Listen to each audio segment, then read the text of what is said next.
there, my friends. Heather here from Heather's Hikes and Adventures, and we are indeed back inside of my office this time. I wanted to show you how I book a campsite online. I've heard a lot of questions about, not being really sure whether you should book as a tent or as an RV. No, Chloe, no. One moment, Chloe decided to start filming.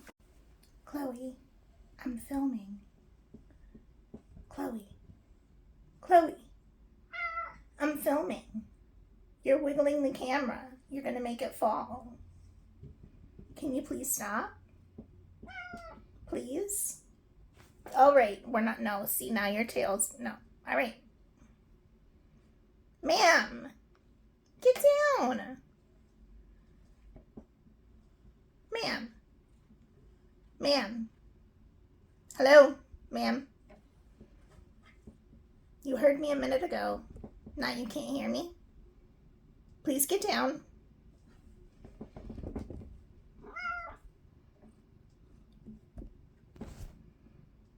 I think you're trying to knock over my phone. Is that true? Ma'am, is that true?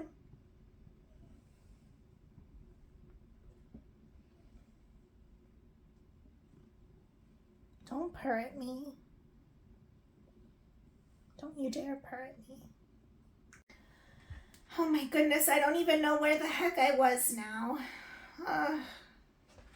I know I was going to be explaining why I was showing you how I book a campsite. So let's do that for just a minute here.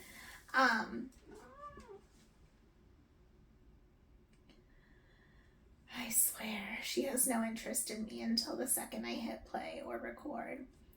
Anywho, I've heard a lot of questions about, do I book a tent site only? Do I book as RV tent? Do I book as RV? Like, what do I do? Is it okay if they know that I'm going to be sleeping in my vehicle, or is that not allowed? Do I have to have a decoy tent? If you don't know what a decoy tent is, a good example is that little blue instant pop-up tent that I keep in my bag. I normally keep it for shade purposes, but in the rare event that I might need one, which would pretty much only be at like a county or a private park, in a reserved site, and that would specify in their practice if they require a tent and if you're not allowed to sleep in your vehicle. So I typically, I've only had that happen twice at the same park. So I was prepared both times because I did see that in the fine print.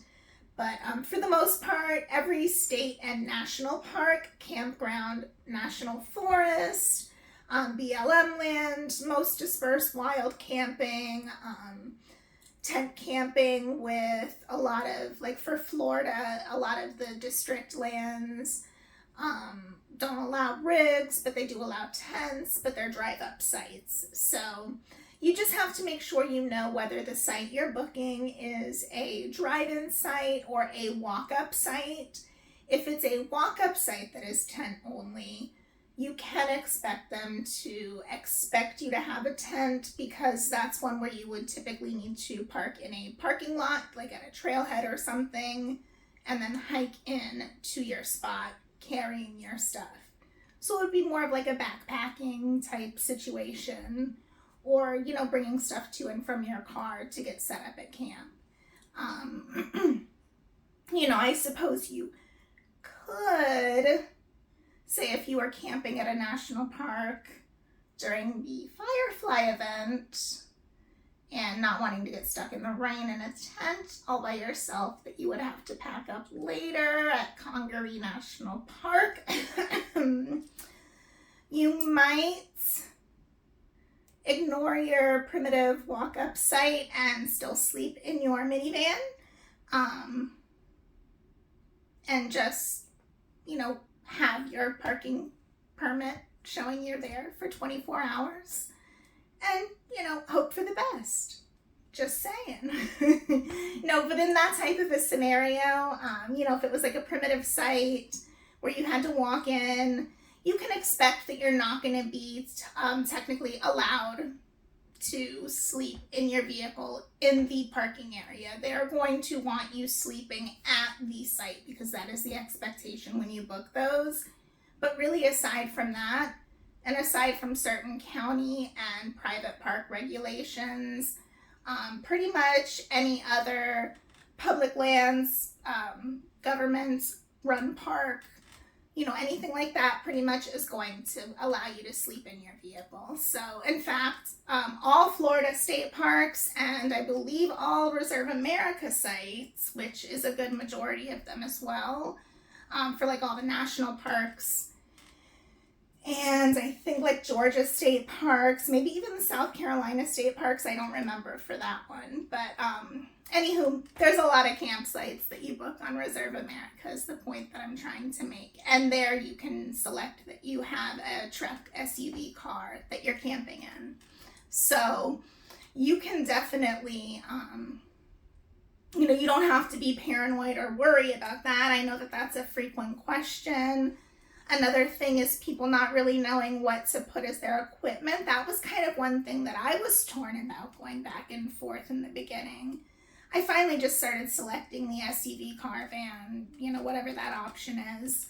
But I realized something recently, pro tip, if you select the car, van, SUV, truck option for the state park system in Florida, it automatically tacks on a utility fee, even if you're not using the hookups. Like if you're not going to be using the water and electric, it automatically does. Whereas if you're planning on sleeping in a tent, or you select tent camping at the exact same spot, that's RV/tent, if you select your equipment as a tent instead of as your SUV or truck or car, it does not add on that $7 utility fee because it sees you as not needing hookups.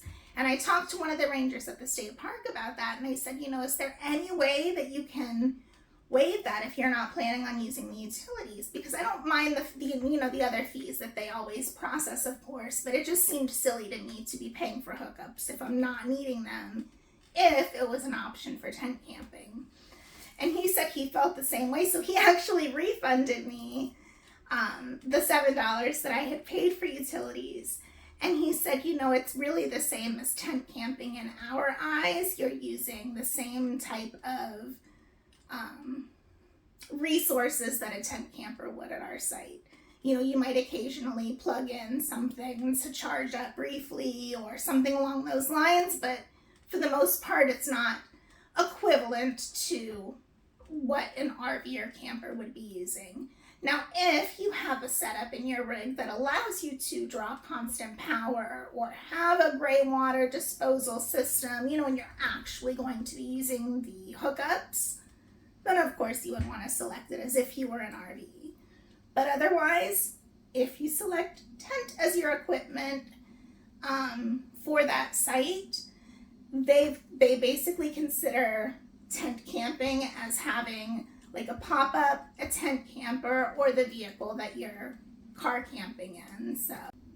So without further ado, since there has been plenty of that already, I'm going to turn around and I'm going to start pulling up the Florida State Park website as an example, just because that's the one I'm the most familiar with. I can show an example of booking on Reserve America, since I know that covers multiple states and all the national parks, in a future video if you guys want to see that one specifically. If you do, make sure you let me know in the comments below.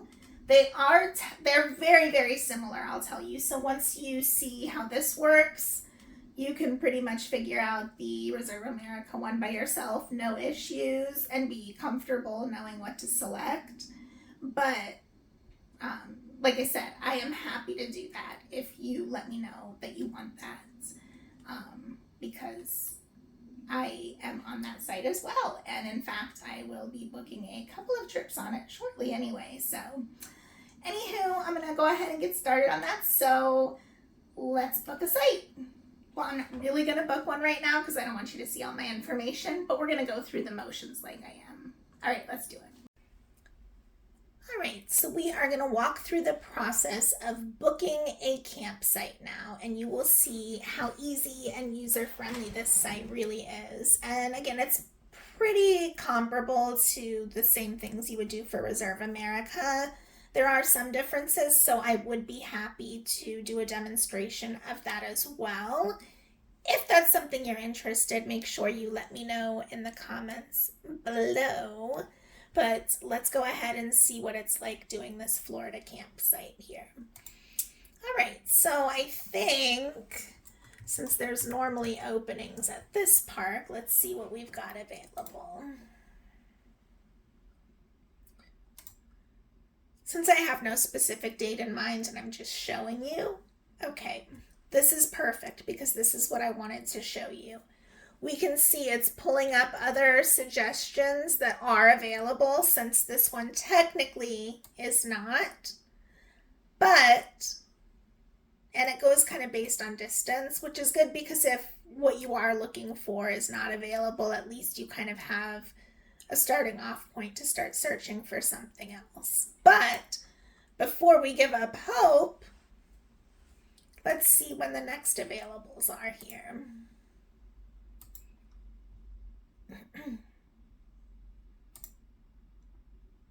Okay, this is actually my favorite loop, so let's pick this one as an example. This shows us the map here. Now, just as a heads up, if you did want to look in a different loop, you can click on another area that looks like one and it'll give you the option to change facility. So now we are in loop C, but again, you can see this loop D goes literally right along the river. Now loop D does not allow pets, and so there are a couple here that look like they're along the river even though they're not available. And this week they probably are. No, all right, let's just stick with where we were at. Okay, so let's go back to loop D. And you can see here are the restrooms, if that's important to you. And this is the overflow parking. Now, oh, it looks like 76 got taken. All right, that was the one I was going to use as an example. See, that just shows you how quick they can get snatched up. So I like the fact that these are right across from the restrooms. I typically try not to get one, even though from what I can tell by this walkway, this is the way you would walk in. So these would be the two right in front. So these would be okay because they're around the corner. Let's see what the view is like. I'm going to go right between two available ones. Oh, it's not really showing me good pictures of that one. Let's see if I have more pictures of this one. Darn it. Some of them have multiple. All right, this isn't a, oh no, they're not showing me the pictures anymore. Well, this will come in handy here in a minute when I give you my tip. Oh, here we go. Here's an example. So you can kind of get an all-around view of what your campsite is going to look like. Now these that are right here along the river, you can kind of see where the river is. So this whole little section right here is really beautiful, to be honest. This little area right here is my favorite, but as you can see, those are all gone. So if we were to want one like this that was really close, it's going to tell us, okay, pets are not allowed at this site. So we know right off the bat, no question, no clarification needed. It also says it's right on the creek and may not be suitable for visitors with small children. So they're giving you that safety notice right up front. Tells you how close you are to restrooms, to the playground if you have kids, or if you want to know, maybe for noise purposes. Tells you the water hookup's 32 feet away, 2 tents allowed, 2 vehicles allowed, proximity to riverfront, partial shade, drive-in access, site width is 18 and the length is 26, campfires allowed, tells us that we can check in at 3. We got to check out at 1. And it tells us what the rate is. This is kind of middle of the road for Florida state parks from my experience. They normally seem to be in the 18 to 36 range, depending on which park you're staying at. Like the one I stayed at in the Florida Keys was 36 a night, or 34 or 36 a night. Payne's Prairie, the primitive site at Highlands Hammock, those are 18. So they do vary park to park somewhat, but not greatly. They're always reasonable. You can always count on that. All right, so let's try to actually reserve this unit here. So it breaks it down for us. And if you are a senior citizen or disabled citizen or foster family in Florida, you do get half price. So that's something to think about as well. Otherwise, it's $26 for just regular. Again, it lists every detail here, and then it tells you what camping units are allowed. So we know we can have a tent, a trailer, a bus, a caravan or camper van, a fifth wheel, a large tent, a pop-up, an RV or motorhome, a tent trailer. Oh my goodness, I have a little gnat. That's not good. Or truck, SUV, van, which is, of course, I consider a car in that category as well. So if I had a sedan, I would definitely just select that option, or I would just select tent, which is what I do sometimes with my van, depending on the situation. And then I just make sure I have a tent, but they don't require you to use it. They're pretty upfront about that. If you were at a tent-only site, this would be a much shorter list. So what I do always, and this is another safety tip for me, or just a good general tip in general, male, female, regardless, is I don't personally think it's a great idea to broadcast that you're going to be a solo traveler in a specific spot for a specific amount of time ahead of time. Especially if you're booking months ahead of time. You're giving hackers and potential people with bad intentions that information that, hey, there's going to be a lone traveler right here in this spot for this amount of days. They may be an easy target to, steal their jackery from. Most likely they're going to have something, especially if you're staying at like a primitive site and they know you're going to be off grid. So these are just the kind of things that go through my head randomly, and I just want to pass along to you. I will put the one vehicle with the 2 adults, and then this is what I want to show you here.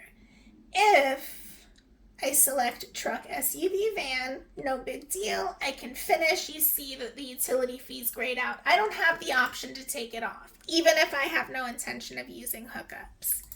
But if you have a tent, you do not get charged a utility fee. It doesn't even let you ask for one if you have a tent as your equipment, because it knows that you're only going to be plugging in to the electric to charge up with the 20 amp at most for a little while. So that's what I do going forward now.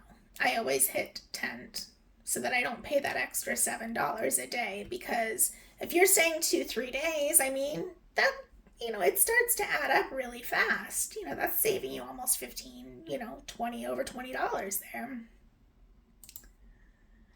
I always put my license plate and vehicle information in ahead of time. It's not required, so you don't have to, but they do require it when you get in. And personally, when I'm checking in, I like to be in and out. So I just like to have all that taken care of already. No pets. I would put in my make, model, and color, my name, and then reserve unit after agreeing to the terms.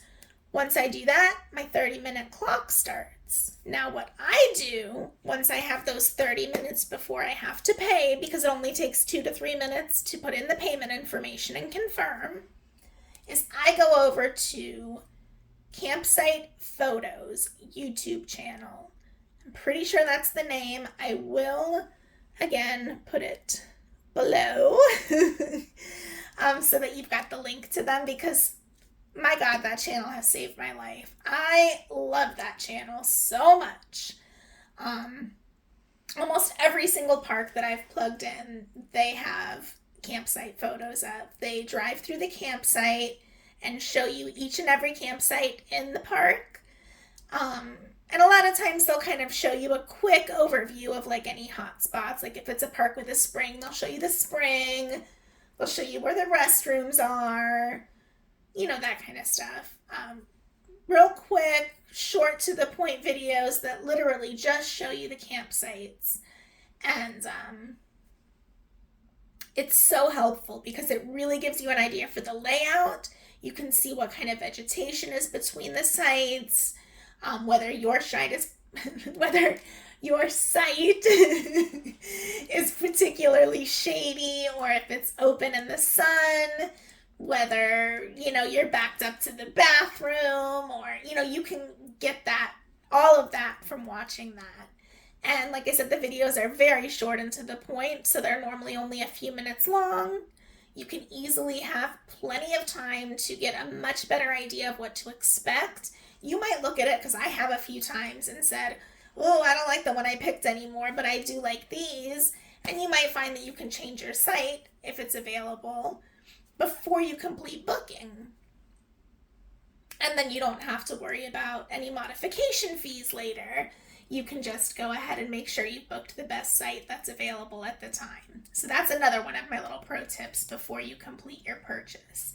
Because again, you have those 30 minutes. So if I decide, oh, nope, I don't like it, I don't have to complete the process and confirm my order with my payment info.